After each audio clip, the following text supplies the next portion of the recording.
All right, what's good, everybody? Welcome in to a very special episode of the Coach and Bro Show here at BTT Studios. Now, you guys know when we started this brand a little over a year ago, we wanted to do a lot of different things, but one of the things we love is doing a BTT conversation whenever there's a great story or a story that needs to be told. And also in the world of wrestling, makes it even better. I'm so glad you guys joined us live today because the conversation we're about to have is going to move you. It will strike your emotions, but also it will show you how certain things can be planned, but then they can change and be so much better. Documentary out on Amazon Prime right now. It's called Supercar Saints. And you might think you know from the name of the documentary exactly what it is. Oh, you would be very, very wrong. Watch this. What's up, guys? I'm Daniel Cormier, UFC Hall of Famer, two-time champion, and United States Olympian. I'm here to tell you a real-life story. Hi, John Cena. It's me, Steven. I've been feeling sick the last couple of days, so I have to do this from my bed.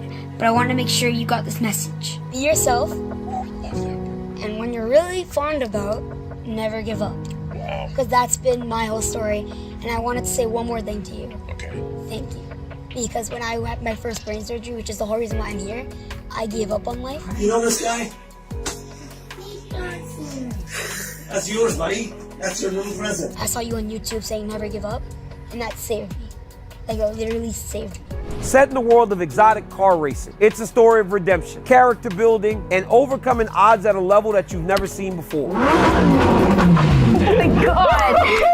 Kids coming to get some rides in some of these fantastic automobiles. Lamborghinis just look so cool. He's already raised $30,000 for research to help kids that are less fortunate than him. He's got a rare disease. Growing up, we saw a vehicle like that, we would lose our mind. That's something that these kids will never forget.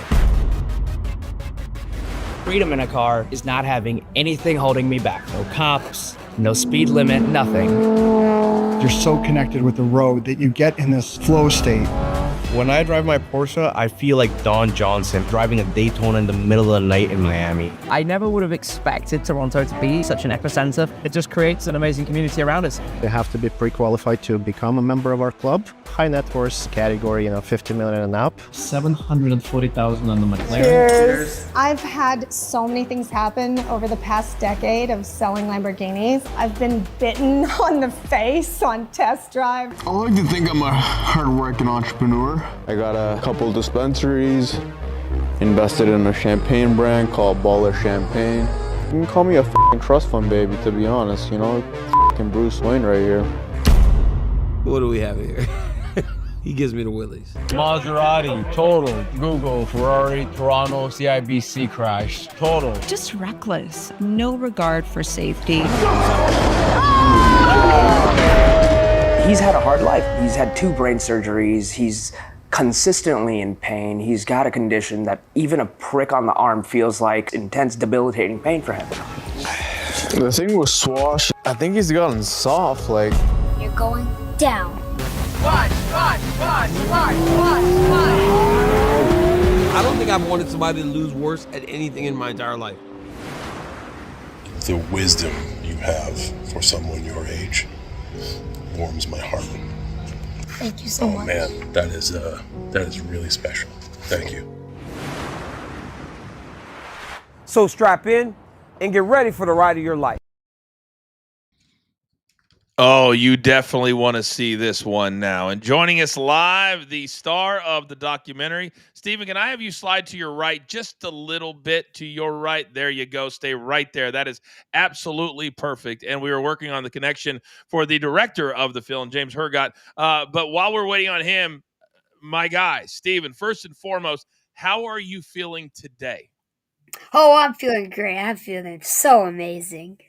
It's amazing to have you on here. Real quick, tell the people at home that are watching live right now, what exactly is the brain disorder that you've had to have several different surgeries for?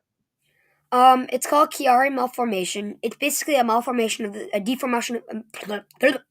malformation of the skull, which instead of my brain growing outward, it grew into my spinal cord. Wow. Which by the time the doctors found it, they said I'm a 1 in a million because I should have been dead, paralyzed, or had a massive seizure because they found it when I was 5 years old. And the old way they found it, they didn't even find it because of something happening with my brain and stuff. They found it because I woke up in the middle of the night every single night scratching my shoulder raw because there was a pain in my shoulder that was intense that I still live with every single day. Wow. I bet And that is it painful or just annoying at this point? the shoulder, it could be annoying some days and it can be debilitating some days. The shoulder pain is sometimes my worst enemy and sometimes just an annoying friend. It it depends on the day. And we're learning every day something new about it. Like I've learned that if I'm really tired or it's time if my body's completely drained, it'll become debilitating. Every 2 seconds there will be one. Every single minute there will be one. It's just like debilitating. Yeah, that's a great word. And I think a lot of people at home can understand what that is. Debilitating pain is just pain that never stops. And you got to still try to get better every single day. Let's start with this documentary because obviously you're the star of it. You're incredibly well spoken. We talked for 10 or 15 minutes before we started the interview. I feel like you're 17 instead of the age that you are. When you met James, a director, and you were doing a lot of the fun things that you wanted to do, did you ever imagine that it would turn into this documentary and you would get this kind of attention?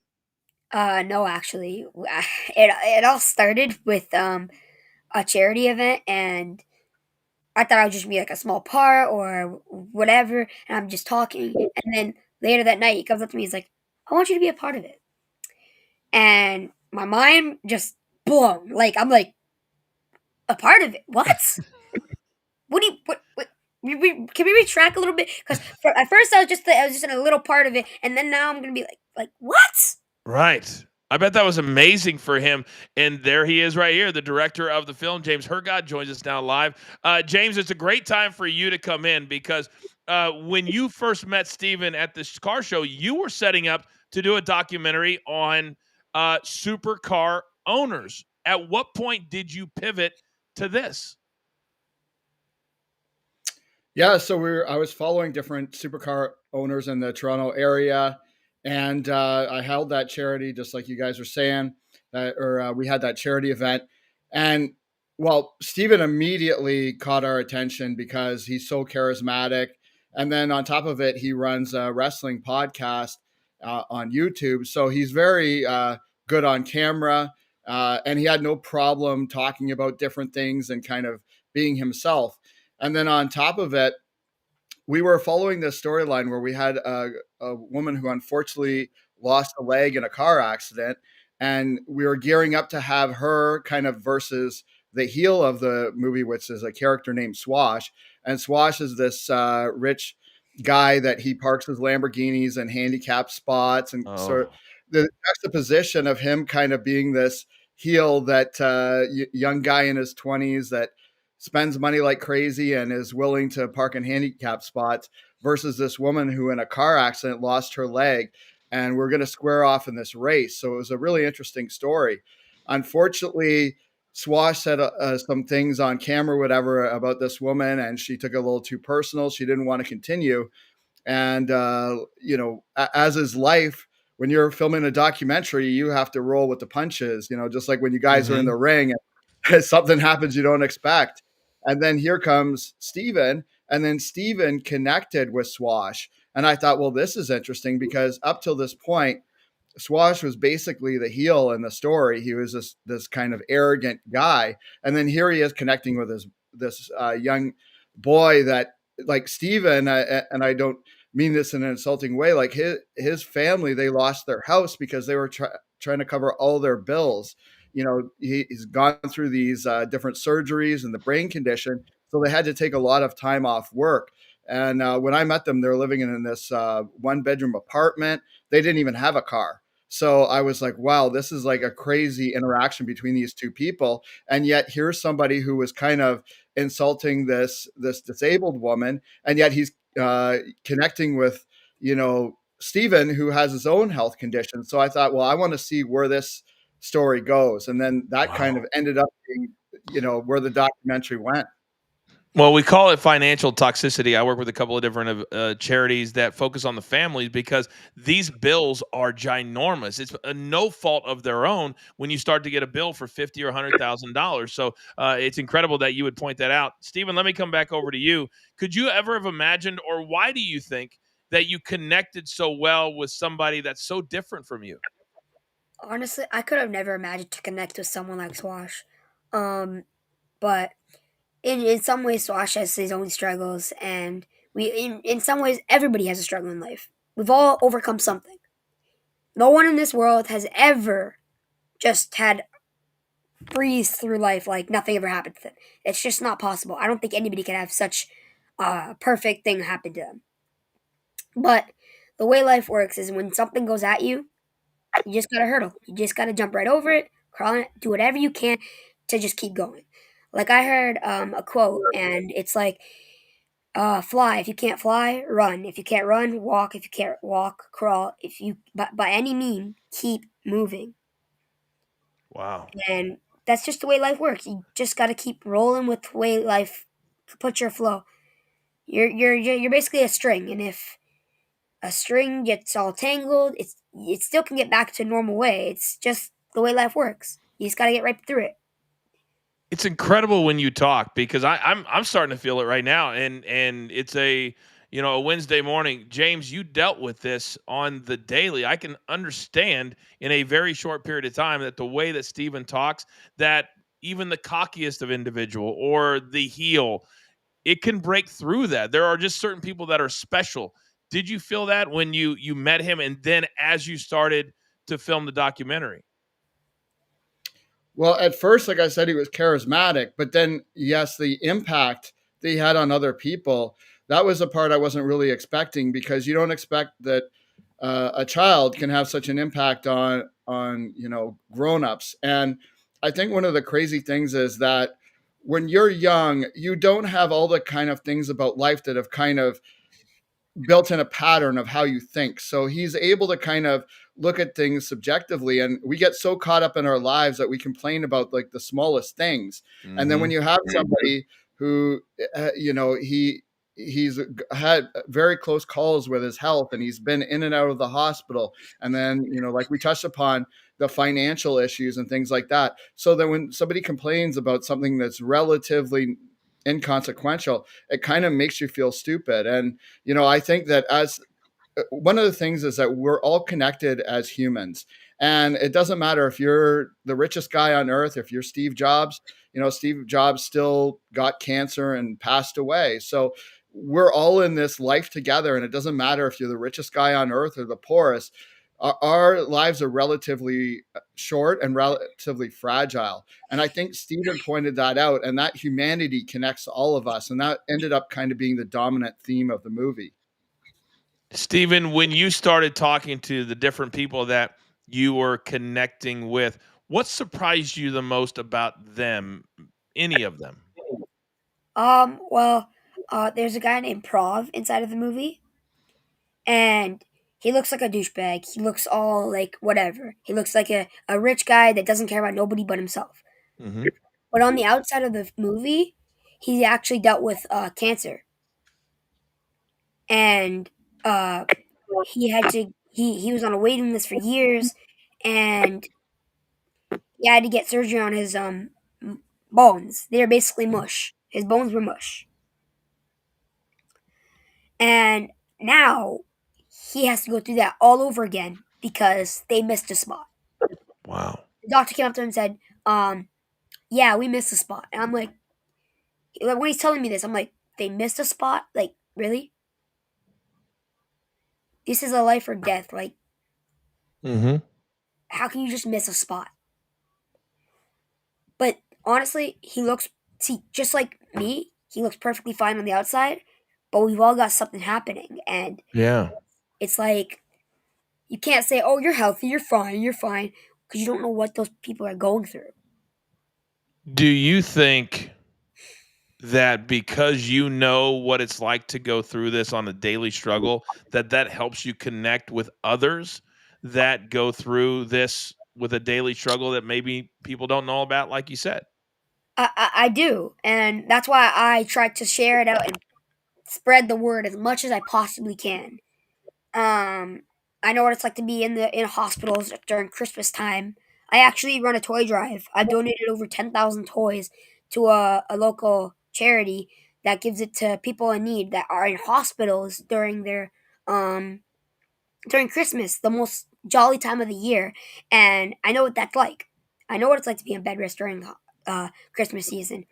Um, but I actually reach out to wrestling shows. Like on November 29th, there's a wrestling show that is doing a charity, partnering with me to get like toys for the kids in need.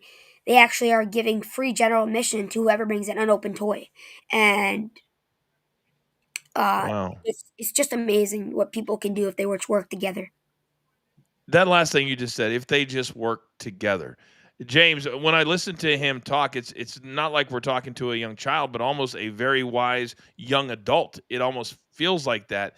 And as a filmmaker, I'm quite certain that part of what you want to do is make whatever film you're working on resonate and make people remember. Not only is this resonating, but you're now getting so much attention for this story to somebody who just jumps off from Mars and doesn't know anything about it.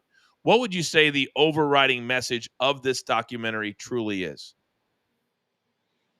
Well, I think the overriding message would be that the one thing that all connects us is the fact that we are human, that we hurt, that we're not going to live forever, that we can be in pain, and that family is the most important thing, and our connections are the most important thing, and that things like money and stuff like that, while they are important and they do impact our lives, they're not the dominant thing. And I wasn't really going out to tell that story, to be honest. Like we said, things kind of changed. But when you're a documentary filmmaker, to me, instead of like being somebody like Vince Russo, where it's like you're creating the story and then you're having people follow it, I have to kind of figure out what the story is. It's like being a sculptor. You have to peel away the layers and find out what the story is. And that was really kind of the heart of the story. And then another kind of thing that was interesting is that at the beginning, Steven was sort of looking for a hero. Like he was looking at John Cena and Daniel Cormier and then these different supercar owners that he's mentioning and kind of looking up to them. And then I would say that by the end of the movie, he kind of is the hero. So, and he kind of has grown into his own person. And I think that that's an important story as well, because he's sort of, it's a bit of a coming of age where he kind of, by the end of the story, he's not looking for an outside person to validate himself. He is himself. And I think that's important because like somebody like John Cena, it's cool to look up to him. And I understand that with Steven, when he was in the hospital and especially with his first surgery, John Cena essentially saved his life because he was looking up to Cena. But, you know, when he was sitting there talking to Cena, I could tell that was a big burden in a way for like, I could tell that Cena knew in the back of his head that he was going to be doing the elimination chamber thing where he was going to become a heel. And I think that kind of weighed on him when he was talking to Steven, because he's like, I'm going to kind of, I'm going to come out and like make this kid sad in a way. And I think at the end of the day, Steven didn't need somebody else to make himself whole. He is his own person, and you know he's going to go on and do great things in his life. I don't think there's any doubt about that. Let's talk about that meeting with John Cena, Steven, because I've known him for over 20 years, and I've wrestled him, and he is the genuine article. And the thing that he that he loves more than anything is meeting kids like yourself. And he set the world record for Make-A-Wish wishes. But the way he set with you and the way he resonated with you, you can tell that you really moved him by the things that you said to him.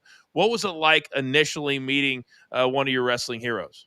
Oh my God. Like, up until the time he actually walked in the room, I know it was like, oh yeah, I'm going to meet him. But until he actually walked in, I couldn't believe it. Like, I like, there's no way. Like, I couldn't believe it. He walked in, and I don't think many people saw, but he walked in like a stealthy. He's like, sneak in, and he's like comes in, and I'm like tearing up. I'm about to cry, because you can't see it, but like over there, there's over there's like 50 John Cena action figures, and I have like everything John Cena. He's my favorite wrestler of all time, and to meet him was like crazy. And then many people are like, they come up to me, they're like, "What did you say to him? Why? Why?" And I'm like, the only thing I could think of is I went up to him at the end of the meet and greet, and I went, "Word life." I'm like, he must have thought like, "Oh, the good old days." Those were the good old Yeah. days. Yeah. When you said to him that he saved your life, that and it's amazing what a message and what somebody can do for you that they don't even know. What did you mean exactly by he saved your life at that time? What did he do for you? I mean, he saved my life. That's a lot. All I could say. Like he is. If it weren't for him, I wouldn't even be on this interview today. I wouldn't be in the movie. I wouldn't have my YouTube. I wouldn't have my TikTok. I'd be depressed because after the surgery, the first one, I was only 5 years old, and I told my mom I don't want to get out of bed. I'm done because the doctor came in. I think it was like a maybe a week after surgery, and he came in sadly not to deliver good news. Okay. Well, it was kind of good news because he saved my life. Like my life was, I'm still here, but I couldn't be a kid. By that he means no bouncy castle, no roller coaster, no trampoline, no sports, no competitive sports, no water slides, and again, no more roller coasters. It's like, and at that time, I was gonna go to Wonderland for the first time in my entire life. Right before the surgery, my mom bought me tickets to Wonderland, a season pass, And you couldn't go. and I couldn't go. Which, I'm 5 years old. It's always gonna fill my brain with tears and emotions. Mm-hmm. And I couldn't do it anymore. I was depressed. I couldn't. So you And watched then, John Cena and this stuff. I'm sorry. Go ahead. no, you can go ahead. So you watched John Cena and his message and the words that he gave all the time, and he didn't even know it. That started to get you out of bed, and also really invest your time in your wrestling YouTube channel. Is that right? Um, I was on YouTube, and I think it was YouTube Shorts. I'm not totally sure though. But I saw a video of him saying, "Never give up." I don't totally remember what match he was talking about, what he was fully talking. All I remember is him saying, "Don't give up." And it was kind of destiny because I was on the brink of giving up, being gone, being lost, and that persuaded me into getting out of bed every day, doing the therapy, doing everything, and I got out of bed. There's a cute video that I'm not gonna show because it's very embarrassing that I'm just dancing in my hospital room. And there's a video in the movie trailer where I'm like, "That's Don Tina," and it pushed me and pushed me to get out of bed and keep fighting every single day. And eventually, it led me to my YouTube channel and something I'm most proud of, my TikTok. I can't say in words how much I am thankful for what John Cena has done. That's like it's a lot. He's a hero to me. So what were some of the things that when you were filming part of this, James, as we bring you back in, and you hear what John Cena meant to him, and that's the reason I love this business. That's why I love wrestling. It's why I believe that the connection between wrestling fans and kids and us is so important. As the cameras are rolling, and obviously you can't air everything, what were you experiencing behind the camera watching the interaction between Steven and John Cena? Well, first of all, I had asked Steven what was the reason, because, it's curious to me that Steven's looking up to these guys that, they're these big, strong guys and they're wrestling around in the ring, something that Steven really can't do because of, his condition and how fragile that makes him in certain situations. So I was like, why would these guys be our hero? But that is why they're his hero, because they're kind of like superheroes for him, because they're able to do things that maybe he can't do. And I think that's like a super powerful thing. But then when we actually got to meet John Cena, it was a crazy roller coaster ride, because this is somebody that his entire life he's been wanting to meet. And here John Cena is, and they're interacting. And, I think that actually John Cena was a little bit like taken back by how much Steven knew, and probably his wisdom, just like you kind of experienced. I mean, yes.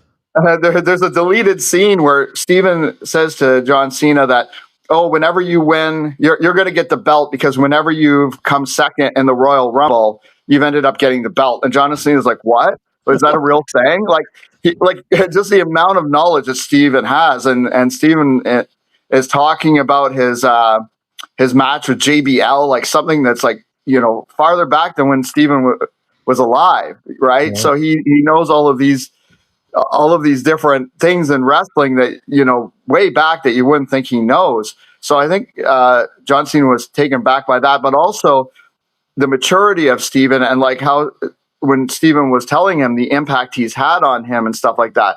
So I could see, in a way, John Cena almost turned into a little boy, where they started connecting like two kids that were more friends than, this kind of different situation where it's like a hero that you're looking up to and a kid. It was sort of like they were just two buddies talking about wrestling. And that was a really interesting thing to sort of see develop.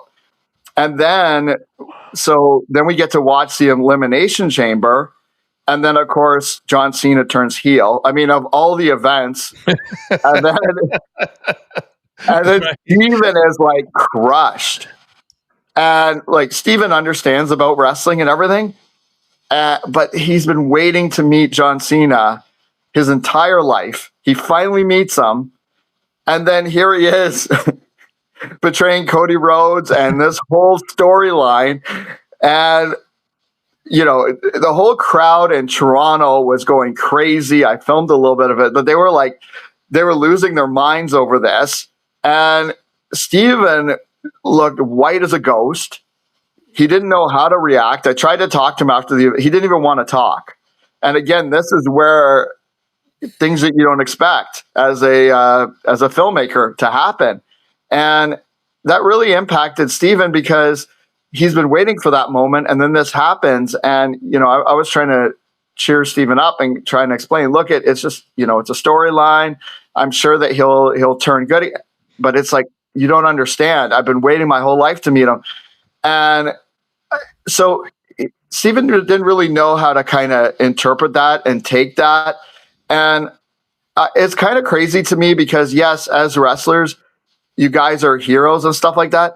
But people get so into the storylines that like grown adults behind me and stuff like that were like tearing up their John Cena signs, and like they were all dressed head to toe in the merch, and they were taking it off, and they get really serious about it. So there's another level there where wow, this is crazy. I'm so glad you just said that story, because I've been saying this for 7 or 8 months. It's not just about, oh, let's just do this in the show, because there are real people that are really invested in a lot of us that do this for a business and a career. So, Steven, take me back to that night, and you had met John Cena. Toronto's a very special place in wrestling history, as you already know.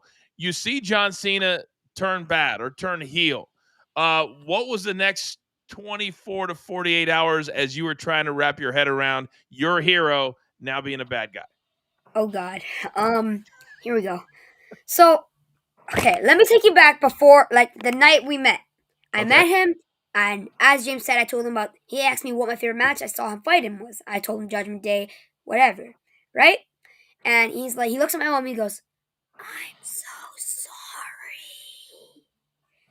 And I'm like they're like, uh-oh.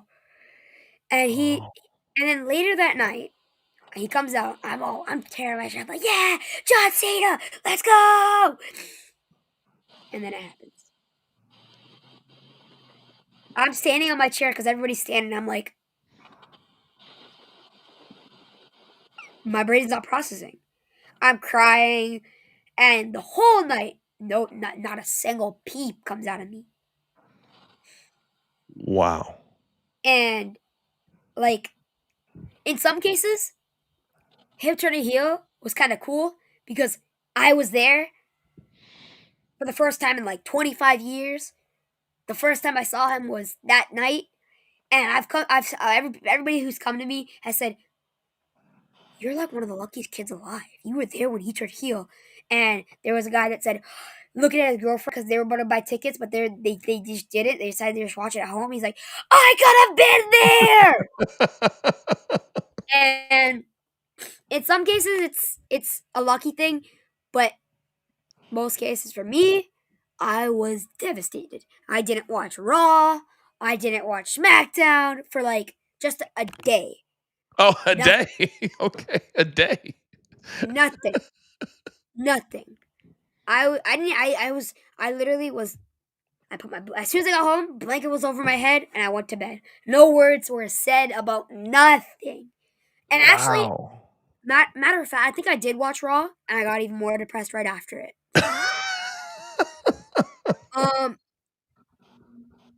But I called it. You called it. Since Elimination Chamber, I said, my exact words to my father was, he's going to win the title at WrestleMania. He's going to carry it all the way till SummerSlam. He's going to turn face at SummerSlam and lose it to Cody. I called it. Since Elimination Chamber night, my dad's like, you're crazy. He's taking that title with him. He's going to stay heel forever. I'm like, you're wrong. And to be honest, I used to be so bad at making predictions. My dad used to be, I think he actually called the Kurt Angle being in part of the Shield when at like the WrestleMania or whatever. I think he called that. And I'm like, how do you do it? And now the student has become the master. Because I called it way back in March, all the way to August, called it. You nailed it because that's exactly what happened. And so now you're getting 4 months of John Cena as a babyface, as the hero that you know.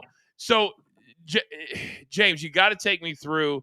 Once you knew the documentary was going to be amazing, and obviously now, you know, not only are you guys getting attention, but the Academy Awards are being tossed around because there's so many different categories when you're talking about the Academy Awards. When you started getting this attention and people started calling you, take me through the process, because I can't imagine as a filmmaker and an independent filmmaker that has to be the culminate. That getting those phone calls has got to be amazing.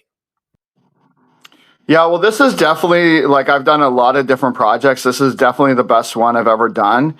And sometimes you really don't know, like, if you were along the ride and all the different things that happened, like I said, where that girl pulled out, like, there's a bunch of roadblocks like that where it was like, you know, I could have just given up or whatever. And I kind of listened to what Steven said about never giving up and what John Cena says about never giving up. And I stuck with the project. And I'm really glad that I did, because all of these sort of things that happen along the way actually added layers to it, which made it more complex and actually kind of paid off. Because I was a little bit worried, because when you're watching the documentary, you have these different sort of storylines, because you have the wrestling aspect, you have the supercar aspect, you have Steven's story, and it looks like it's like 3 or 4 different stories going on.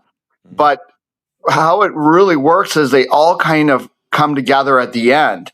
And it's funny because there's a lot of people where they start watching, and I think this is different than in the past, like, meaning people are more sensitive these days. Mm-hmm. So about halfway through the movie, when it starts to kind of highlight the heels, and you have the guy parking in handicap spots, and then Prav, who Steven talks about, he's crashed like 10 of his cars. He crashed a Ferrari into a bank. He's like, all of these crazy things. People get kind of turned off. They're like, well, I don't condone this movie. I won't keep watching it. And it's kind of interesting to me because it's the same issue in a way as the John Cena thing. It's like, but this is part of the story. Just keep watching. Mm-hmm. So I find that people today, like, it would be like somebody watching Star Wars and they're like, oh, I don't like this guy, Darth Vader, so I turn the movie off. It's like, that's part of the story. Like, you have to get into that to get to the good stuff of how this all pays off. So people that actually watch the entire movie love it. And they kind of have an opposite and equal reaction to when it all comes together and some of these heels completely turn around as a result of Steven. So I can tell by somebody's reaction to the movie if they've actually seen the whole thing. So if somebody's like, well, I didn't really like some of these guys, and I'm like, did you watch the whole movie? Because I already know you didn't. And then, well, no, I watched about like halfway. I'm like, yeah, well, get back to me when you watch the whole movie. This is part of a journey. And it's hard these days because people's attention spans are so short with TikTok and things like that. And a movie is an experience. It's a roller coaster ride. But then when you start having people watch the whole thing, the thing I'm most surprised about is a lot of mothers really like it. Because I thought, this is a very kind of testosterone movie. We've got wrestling, we've got MMA, we've got supercars, like we got all these guy things. But because of the Steven story, it's actually mothers and families that have really taken to it. And that kind of surprised me. But I feel good about that because I want it to be something that everybody can watch. And at first I had it a little bit more rated R and I knocked it down. So now like age 7+ can watch it. And I think that was a great choice to go in that direction. And then with the Academy Awards, like, we're super underdogs on that. And it's like, it's hard for me because I don't want to get my hopes up because as we go through the process, it gets more selective and then they get down to the top 15 films and they're going to announce that. And I'm like, well, a film like this isn't something that's traditionally going to do well. But then I was kind of happy because one of the things I found out is that they actually have to watch the whole movie. And then I was like, okay, well, maybe we have a chance then because again, like I think that with kind of the woke culture and people being really sensitive these days, a lot of people don't want to kind of get through the negative stuff to see the positive. And I think if they watch the whole movie, they're going to say, well, this is an incredible journey because like Steven indicated, Prav, who crashed all these cars, he's got sort of the secret about what he's facing with his health thing. And it's not really revealed to the end of the movie. And that's kind of a surprise thing that happens. And you find there's a lot more that he has in common with Steven than you might expect. That's incredible. I think that's the beauty of documentaries is taking you on a journey that maybe you don't expect, or especially at places like Amazon Prime, where you're going through and all of a sudden you see something and you're like, oh, what's this? And it could be a documentary you didn't even know was out there. So, Steven, when you think about how many people and the platform that you're on right now, what would you hope that people take away when they watch the documentary with you in it? That there's more to life than sadness. I would hope that people take away from the movie that when sadness creeps in, when depression creeps in, through a little crack inside of the door called life, you shut it. You don't just let it creep in even bigger and get the little crack to become something wider and then becoming the whole door is open. Your life does not get controlled by depression and sadness. It's controlled by you, your emotions. Right. And money isn't everything. Money does not buy happiness. This is what buys happiness. Your heart. And heart, if you have heart, you have grit. And grit, you just keep fighting. And determination is what you need. And like I said, back to my door, you don't let that door get fully open because then anything can walk right in. Basically, would you let anybody walk through your house door? Mm-mm. No. So don't let depression walk all over you. You're not a doormat. You're a leader, not a follower. You're you. You shouldn't let anything stop you from what you want to be doing.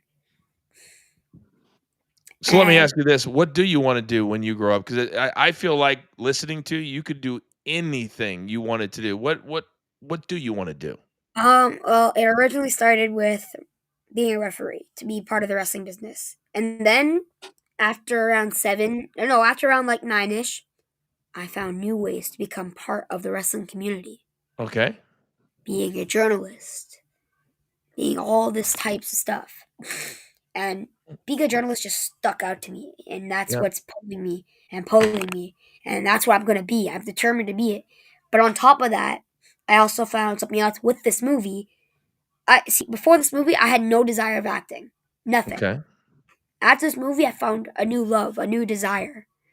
I've actually auditioned for other stuff, and I've gotten second place in all of them. Or I just made it, and I couldn't make it to the actual filming. Mm-hmm. So I personally, my dream life is to be a journalist, and on top of that, be an actor. I happen to know a few people in that line of work. So I'm going to keep that in the back of my mind. We also do these thing called watch along. Do you know what a watch along is? I think so. I think you watch along and you make comments while you're watching it, and you. That's exactly right. Do you think you'd be good at that? Yeah, I actually when I first went to my high school, I was thinking about starting a club of watching Raw and SmackDown, and then every week you comment on it. But yeah, I think I'd be amazing at that. Well, what would you think? What would you think if we had you on one of our watch alongs? Would you like to do that? I think I'd be the party of the everything. Like, you know me, I'm the party. You're the party. You're the guy. But I think I'd be awesome because when I'm watching Raw and something happens, I'm like, what? Is that Stone Cold Steve Austin? Is that John Cena? Is that The Rock? That's exactly what I need. That's exactly the energy that I need. All right, I got to talk to the boss, Steven. And once I talk to the boss, that's me. We're gonna make this happen, and we're gonna bring you on one of our watch alongs. All right, we're gonna have the crowd wants. I would love to be on a watch along. And speaking of watch along, there was a video that was surfacing right before WrestleMania Night 2. Where it was like a monkey and it was walking around, and then it says, me when WrestleMania Night 2 happens. And it's like Stone Cold's music hits and it starts running back from where it came from. And my mom showed me it earlier, and it's like, this is you. And I go to the bathroom, and lo and behold, all I hear from the bathroom is and I book it. I book it out of the bathroom. I book it. And I'm like, no, what am I missing? I ran so fast. My heart was beating. Is Stone Cold one of your favorites too? Hell yeah! Give me a hell yeah! Oh man, you like all the people that beat me up. That's all right. Stone Cold kind of beat up everybody. He gave a stutter to everybody. It doesn't really. You're right. He didn't really have any friends. You know, you're right. And he would actually say, you know what? Steven's right. Well, that's number one. We're going to make that happen. James, as we move forward, and we're going to get you out of here with these next couple, and we appreciate the time today. This has been awesome. But this will not be the last time we talk. I promise you that. As you move forward, sometimes you need, as a filmmaker, that one thing to catapult you into being, I don't know if the word mainstream is the right thing, but what do you hope to accomplish coming out of this documentary and the success and the resonation that it has had?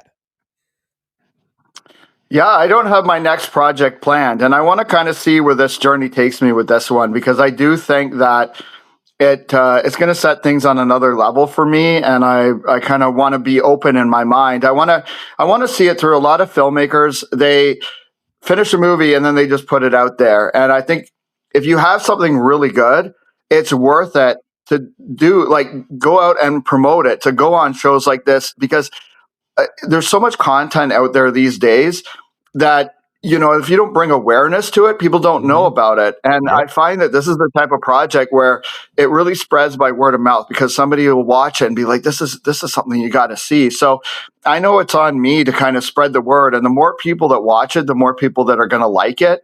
And I want to see how far I can take it. And we'll see what happens with the Academy Awards. But even being in that circle allows me to get on more shows, to get, so that we can not only do MMA and wrestling shows and shows about cars, but, some of the more mainstream news. And I want to try and bring awareness to this project to as many people as I can. And then we'll see where it takes me from there. But I'm really proud of the movie.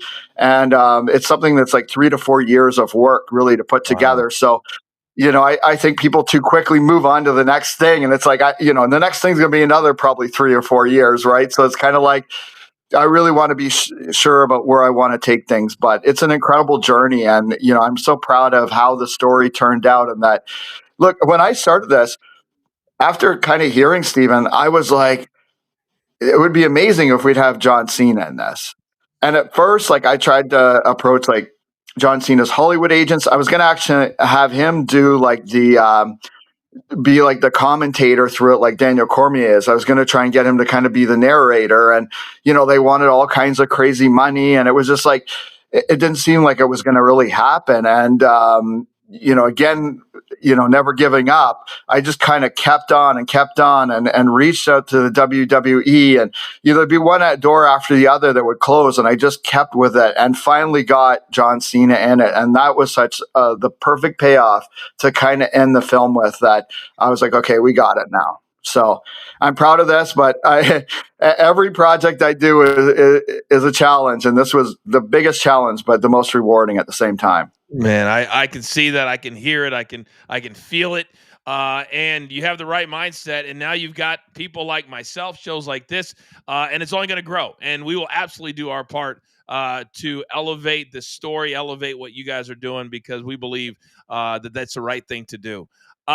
Steven, I'm going to let you have the last word here. And as you start to move forward and you start to grow up, and we're certainly going to do our thing, I promise you, I'm a man of my word. But as you move forward and now you've got this new platform because of all of this attention, what do you hope the next year or two looks like for you?